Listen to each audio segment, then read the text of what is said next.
Kesaksian Akhir Abad, karya W.S. Rendra.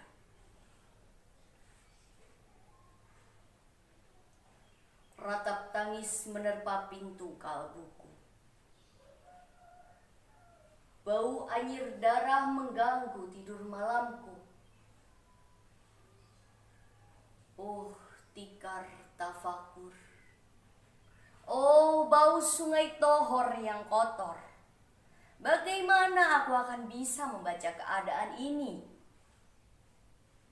Di atas atap kesepian nalar pikiran yang digalaukan oleh lampu-lampu kota yang bertengkar dengan malam, aku menyerukan namamu. Wahai para leluhur Nusantara. Oh Sanjaya, leluhur dari kebudayaan tanah. Oh Punawarman, leluhur dari kebudayaan air. Kedua wangsamu telah mampu mempersekutukan budaya tanah dan air. Oh Resi Kuturan, oh Resi Nirarta, empu taman yang penuh kedamaian. Telah kamu ajarkan tatanan hidup yang aneka dan sejahtera, yang dijaga oleh Dewan Hukum Adat. Oh, bagaimana aku bisa mengerti bahasa bising dari bangsaku kini? Oh, Kajau Lalido, bintang cemerlang dari tanah Ugi, negarawan yang pintar dan bijaksana. Telah kamu ajarkan aturan permainan di dalam benturan-benturan keinginan yang berbagai ragam di dalam kehidupan. Adik, bicara, rapang dan wari. Oh, lihatlah wajah-wajah berdarah dan rahim yang diperkosa muncul dari puing-puing tatanan hidup yang porak-poranda. Kejahatan kasat mata tertawa tanpa pengadilan. Kekuasaan, kekerasan, berak dan beranak di atas bendera kebangsaan. Oh, anak cucuku di zaman sibernetik. Bagaimana kalian akan baca prasasti dari zaman kami? Apakah kami akan mampu menjadi ilham kesimpulan?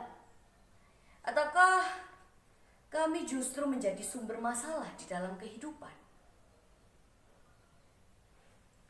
Dengan puisi ini, aku bersaksi bahwa rakyat Indonesia belum merdeka. Rakyat yang tanpa hak hukum bukanlah rakyat merdeka. Hak hukum yang tidak dilindungi oleh lembaga pengadilan yang mandiri adalah hukum yang tertulis di atas air. Bagaimana rakyat bisa merdeka bila polisi menjadi aparat pemerintah dan tidak menjadi aparat hukum yang melindungi hak warga negara? Bagaimana rakyat bisa merdeka bila birokrasi rakyat tidak menjadi aparat rakyat, melainkan menjadi aparat pemerintah yang berkuasa? Bagaimana rakyat bisa merdeka bila hak pilih mereka dipasung tidak boleh memilih secara langsung?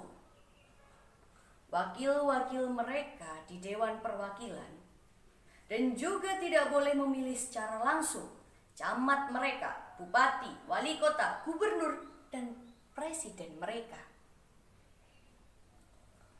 Dan partai-partai politik menganggap rakyat hanya abdi partai yang dinamakan masa politik partai, kaula partai, atau hamba partai. Bagaimana rakyat bisa merdeka bila pemerintah melecehkan perdagangan antar daerah dan mengembangkan merkantilisme Dendels, sehingga rela menekan kesejahteraan buruh, tani, nelayan, guru, dan serdadu berpangkat rendah? Bagaimana rakyat bisa merdeka bila provinsi-provinsi sekedar menjadi tanah jajahan pemerintah pusat? Tidak boleh mengatur ekonominya sendiri, tatanan hidupnya sendiri, juga keamanannya sendiri. Ayam, serigala, macan, ataupun gajah, semuanya peka pada wilayahnya. Setiap orang juga ingin berdaulat di dalam rumah tangganya. Setiap penduduk ingin berdaulat di dalam kampungnya. Dan kehidupan berbangsa tidak perlu merusak daulat kedaerahan.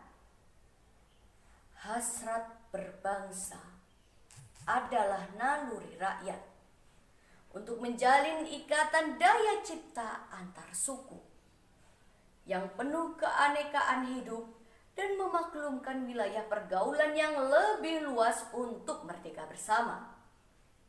Tetapi, lihatlah selubung kabut saat ini. Penjajahan tatanan keuangan, penjajahan modal, penjajahan kekerasan senjata, dan penjajahan oleh partai-partai politik masih merajalela di dalam negara.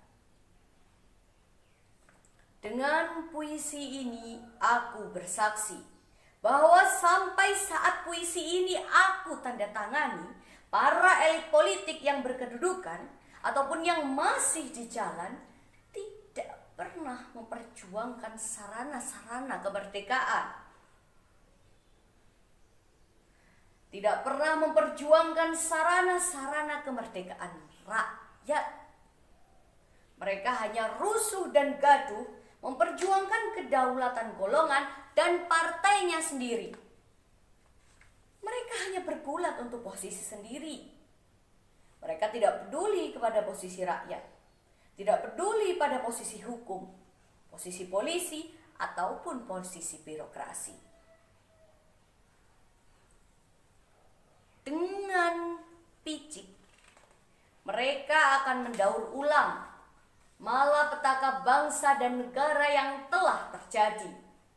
Oh, Indonesia. Indonesia. Negara yang kehilangan makna. Rakyat sudah dirusak azas tatanan hidupnya. Berarti sudah dirusak dasar peradabannya. Dan akibatnya dirusak pula kemanusiaannya. Maka sekarang negara tinggal menjadi peta. Itu pun peta yang lusuh dan hampir sobek. Pendangkalan kehidupan bangsa telah terjadi. Tata nilai rancu, dusta, pencurian, penjarahan, kekerasan, halal.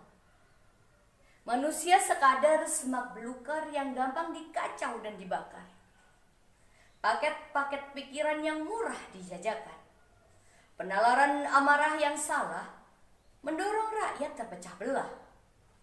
Negara tidak mungkin kembali diutuhkan tanpa rakyatnya dimanusiakan. Dan manusia tidak mungkin menjadi manusia tanpa dihidupkan hati nuraninya. Hati nurani adalah hakim adil untuk diri kita sendiri. Hati nurani adalah sendi dari kesadaran akan kemerdekaan pribadi. Dengan puisi ini aku bersaksi bahwa hati nurani itu meski dibakar tidak bisa menjadi abu. Hati nurani senantiasa bisa bersemi meski sudah ditebang putus di batang. Begitulah fitrah manusia, ciptaan Tuhan yang Maha Esa. Candi Cetro, 31 Desember 1999.